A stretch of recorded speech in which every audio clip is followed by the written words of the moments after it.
ప్రేక్షకులందరూ నమస్కారం. ప్రస్తుతం మనతో పాటు ప్రముఖ దైవాజ్ఞ బ్రహ్మశ్రీ వీరాపురం సుబ్రహ్మణ్య స్వామి గారు మనతో ఉన్నారు. గురుగారితో మాట్లాడేద్దాం. నమస్కారం గురుగారు. శుభాశీస్సులండి. గురుగారు, జూలై మాసంలో మేషరాశి వారి పరిస్థితి ఓవరాల్గా ఎలా ఉండబోతుంది? ఆర్థికంగా కావచ్చు, ఆరోగ్యంగా కావచ్చు, అన్ని విధాలుగా వీళ్ళు ఎవరితో జాగ్రత్తగా ఉండాలి? పూర్తి వివరాలు మాకు తెలియజేయండి. అలాగే చివరిలో పరిహారాలు కూడా తెలియజేయండి. అలాగేనండి, మంచి విషయమే అడిగారు. అంటే మనం ప్రతి మాసం గురించి కూడా తెలియచేస్తున్నాం కాబట్టి మాసవార ఫలితాల్లో ఈ మాసం అంటే జూలై ఆషాఢ మాసము మేషరాశి వాళ్ళకి మిశ్రమ ఫలితాలు మాత్రమే ఉన్నాయి. మిశ్రమ ఫలితాలు అంటే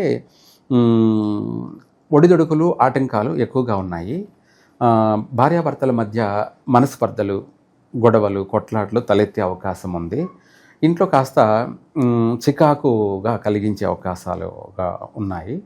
కాస్త వాహన ప్రమాదాలు సంభవించే అవకాశం కూడా ఉంది. అందుకనేసి జాగ్రత్తగా ఉండాలి.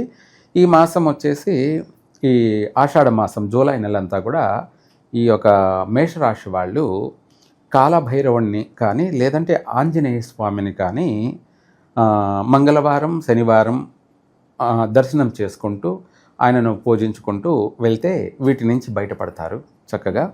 అయితే సంపూర్ణంగా మీరు ఈ నెల చాలా మట్టి పట్టుకున్న బంగారమే అన్నంత ఇదైతే లేనే లేదు. కాబట్టి ప్రతి విషయంలో కూడా ఆచితూచి అడుగేయాలి, జాగ్రత్తగా నడుచుకోవాలి మేషరాశి వాళ్ళు.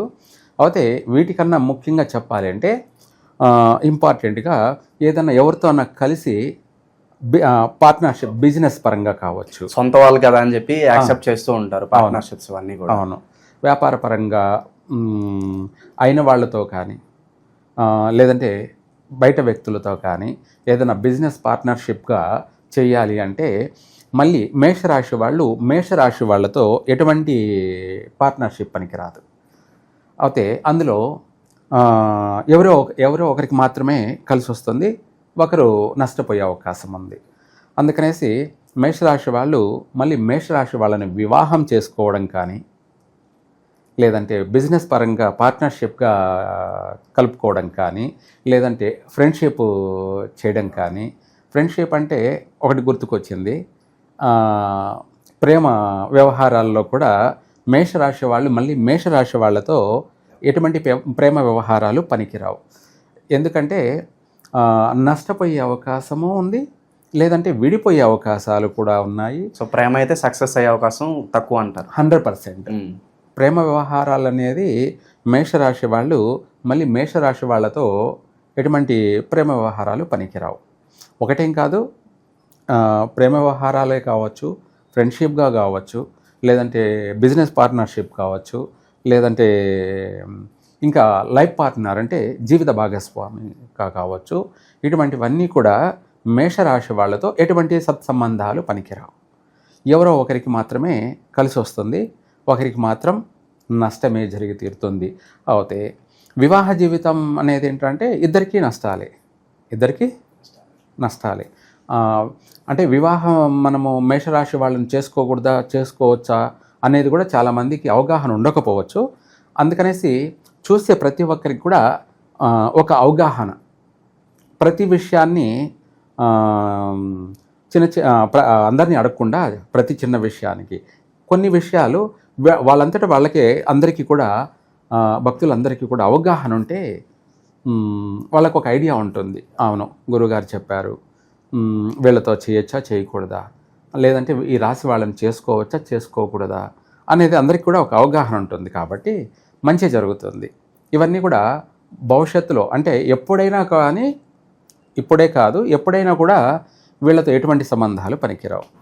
తదుపరి అలాగే మేషరాశి వాళ్ళు కార్తీక మాసంలో ముఖ్యమైనటువంటి పనులు చేయకూడదు. ముఖ్యమైన పనులు అంటే ఏమిటి? వివాహం, అది జీవితానికి సంబంధించినటువంటి విషయం. ఇదొకటే కాకుండా ఒక వ్యాపారం చేస్తున్నాం, వ్యాపారం కార్తీక మాసంలో చేయకూడదు. అయితే కార్తీక మాసం చాలా మంచి మాసమే, కానీ మేషరాశి వాళ్ళకు మాత్రం ఆపోజిట్ మాసం, ఘాతు మాసం. అది వాడు ఎంత అదృష్టవంతుడైనా కూడా ఏదో ఒక రకంగా ఆ వ్యాపారం ఎప్పటికైనా తీసేయాల్సిందే వస్తుంది, లేదంటే ఆ వ్యాపారం వల్ల నష్టపోయే అవకాశం కూడా ఉంటుంది. అందుకనేసి చేయకపోవడం మంచిది. ఒక బిజినెస్సే కాదు, పెళ్ళి కానీ, గృహప్రవేశాలు కానీ, గృహారంభాలు కానీ, ఇల్లు కొనడం కూడా అందరికీ కూడా కార్తీక మాసం అంటే ఒక ఎంతో మంచి మాసం అనేది అందరికీ అవగాహన. అది కరెక్టే, వాస్తవమే. కానీ మేషరాశి వాళ్ళకి మాత్రం అది పూర్తిగా ఆపోజిట్, ఘాతు మాసము. అందుకనేసి ఇంపార్టెంట్ పనులు చేయకూడదు. దీంతోపాటు విదేశాలకి ప్రయాణమైపోవాలనుకుంటుంటారు కదా, అటువంటి వాళ్ళు కూడా కార్తీక మాసంలో టికెట్ బుక్ చేసుకొని కార్తీక మాసంలో వెళ్ళినట్టయితే అక్కడ వాళ్ళు స్థిరపడలేరు. అక్కడ ఏదో ఒక విధంగా ఆటంకాలు, లేదంటే వాళ్ళకే అనారోగ్య సమస్యలు, లేదంటే చేసే వృత్తిలో ఒడిదుడుకులు, ఇలాంటి సమస్యలు ఎదురై ఏ రోజైనా సరే మళ్ళీ రిటర్న్ వచ్చేయాల్సిన పరిస్థితి. అందుకనేసి మనం అక్కడ వెళ్ళి స్థిరపడాలి, బాగుండాలి, ప్రశాంతంగా ఉండాలి అంటే ఈ కార్తీక మాసంలో మాత్రం ఇంపార్టెంట్ పనులు ఏవైనా సరే చేయకూడదు. మిగతా రాశుల వారికి ఓకే, కానీ మేషరాశి వాళ్ళు మాత్రమే కార్తీక మాసంలో మామూలుగా వాళ్ళు అబ్జర్వేషన్ చేస్తే, నేను చెప్పిన ప్రతి విషయం కూడా ప్రతి సంవత్సరం జరిగిపోయిన ప్రతి సంవత్సరాలు, గత సంవత్సరాలు కూడా అబ్జర్వేషన్ చేస్తే వాళ్ళకు కార్తీక మాసంలో ఏదో ఒక సమస్య ఎదురై ఉంటుంది. ఆరోగ్య సమస్యను, లేదంటే ఆర్థికపరమైనటువంటి సమస్యలు, లేదంటే బంధువులతో కానీ బయట వాళ్ళతో కానీ ఏదన్నా గొడవలు, కొట్లాట్లు, కోర్టు వ్యవహారాలు సంబంధించినటువంటి సమస్యలు, లేదంటే అవమానాలు పాలు కావడము, లేదంటే ఇంకా కూడా అనేకమైనటువంటి మనం అబ్జర్వేషన్ చేసుకుంటూ వస్తుంటే ఆ కార్తీక మాసంలో ప్రతి సంవత్సరం కూడా కార్తీక మాసంలో ఏదో ఒక సమస్య ఎదురవుతూ ఉంటుంది. అందుకనేసి ఈ రాశి వాళ్ళు ఏదైనా సరే ఇంపార్టెంట్ పనులు, ముఖ్యమైన పనులు అయితే ముందన్న చేసుకోవడం, లేదంటే తర్వాతన్నా చేసుకోవడం ప్రయత్నం చేయాలి. ఈ జూలై మాసానికి వచ్చేస్తే గురుగారు ఇంకా శుభాశుభ ఫలితాలు ఎలా ఉండబోతున్నాయి వీళ్ళకి? ఈ జూలై మాసంలో పూర్తిగా చెప్పాలంటే అంత అనుకూలంగా లేదు. ఏదైనా ఇంపార్టెంట్ పనులు మాత్రం పోస్ట్ పోన్ చేసుకోవడం మంచిది. ఎప్పుడు మొదలు పెడితే బాగుంటుంది అంటారు? శ్రావణ మాసంలో బాగుంటుంది. ఈ జూలై, ఆషాఢ మాసంలో పనికిరాదు. ఏదైనా సరే శ్రావణ మాసంలో చేసుకోవచ్చు.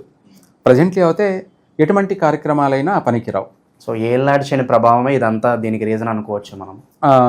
ఏలేనాటి శని ప్రభావం అనే కాకుండా మామూలుగా అంటే మాసవారి ఫలితాల్లోకి వచ్చేటప్పటికి వాస్తవమే.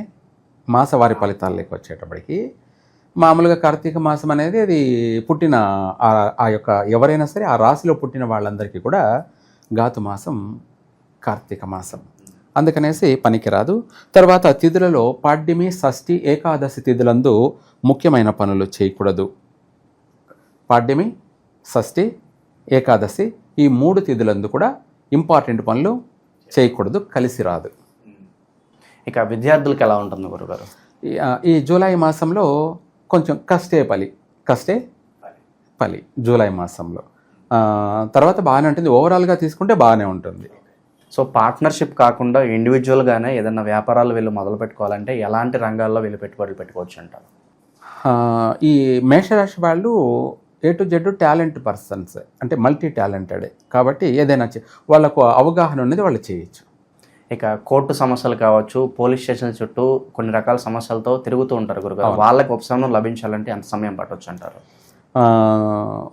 వాస్తవంగా చెప్పాలంటే ఏలేనాటి శని ప్రభావం జరుగుతుండడం వల్ల అది సీరియల్ లాగా కొనసాగుతూనే ఉంటుంది. అంటే కాలయాపన జరిగే అవకాశమే ఉంది. వాటి నుంచి బయటపడడానికి ఏకైక మార్గం ఏమిటి అంటే ఆంజనేయ స్వామిని ఎక్కువగా ఆరాధించడం, పూజించడం చేయడం వల్ల వీళ్ళకు వాటి నుంచి బయటపడే అవకాశం ఉంది. గురుగారు, ఈ మాసంలో ప్రత్యేకంగా ఎలాంటి పరిహారాలు చేసుకోవడం ద్వారా కాస్త ఈ మిశ్రమ ఫలితాల నుంచి వీళ్ళు బయటపడవచ్చు అంటారు? వీలైనంత వరకు ఈ ఆషాఢ మాసం జూలై నెలలో ఆంజనేయ స్వామికి సింధూరం పట్టించడం, లేదంటే తమలపాకులతోటి 108 ఆకులతోటి అష్టోత్తరం జరిపించడం, ఇలా చేయడం వల్ల అంటే రాబోయే పెద్ద పెద్ద ఉపద్రవాలని వైదొలిగిపోతాయి. చికాకులు, చింతలు ఇవన్నీ కూడా వైదొలిగిపోతాయి. సాధారణంగా ఏ పని చేసినా ముందుకు వెళ్ళట్లేదే అనుకుని బాధపడుతూ ఉంటారు. అలా ఏదన్నా మన సంకల్పం చేసుకున్నప్పుడు త్వరగా పని జరగాలంటే ఇన్స్టెంట్గా ఏదన్నా రెమెడీ కానీ ఏదన్నా మంత్రం కానీ ఏదన్నా ఉంటుందా గురుగారు? సర్వకార్య సిద్ధి అన్నట్టుగా అయితే ఈ సర్వకార్య సిద్ధి అనేది ఏంటి అంటే అంటే మనకు ప్రతి పనిలో కూడా ఆటంకం లేకుండా మనము ఏ పని తలపెట్టినా సక్సెస్ కావాలి అని అంటే ఇందాక మనం చెప్పుకుంటూ వస్తుంది ఆంజనేయ స్వామిని. ఈ ఆంజనేయ స్వామిని ఇక్కడ సంజీవ ఆంజనేయ స్వామి, సంజీవ ఆంజనేయ స్వామి, ఈ సంజీవ ఆంజనేయ స్వామికి సంబంధించినటువంటి అష్టోత్తరం పఠించడం వల్ల అంటే వాళ్ళంతటా వాళ్ళు ప్రతి ఒక్కరు చేసుకునేట్టుగా స్వయంగా అంటే మనం చేయడం కన్నా వాళ్ళంతటా వాళ్ళే చేసుకుంటే ఏమవుతుందంటే స్వయంకృత అపరాధాలు అంటారు కదా, అంటే వాళ్ళు చేసుకున్నటువంటి తప్పిదాలు పొరపాట్లు ఇవన్నీ కూడా స్వయంకృత అపరాధాలన్నిటి నుంచి కూడా వీళ్ళు బయటపడతారు. వెంటనే కూడా వాళ్ళకు అనుకున్న పని నెరవేరే అవకాశం ఉంది. సో విశేషంగా వీళ్ళు ఏమైనా దానాలు కార్యక్రమాలను చేసుకోవాలంటే ఎలాంటి దానాలు చేసుకోవచ్చు? ఏలేనాటి శని జరుగుతుంది కాబట్టి వీళ్ళు మన ఉప్పు లవణ దానం, ఉప్పు మిరియాలు దానం చేయడం, మిరియాలు ఉప్పు అలాగే మిరియాలు ఈ రెండు కూడా దానం చేస్తే వీళ్ళకు మంచి శుభ ఫలితాలు వస్తాయి. ఓకే, ఓవరాల్గా మేషరాశి వాళ్ళకి జూలై మాసంలో ఏ విధంగా ఉందో చాలా బాగా వివరించారు. ధన్యవాదాలు గురుగారు. సర్వే జన సుఖినో భవంతు.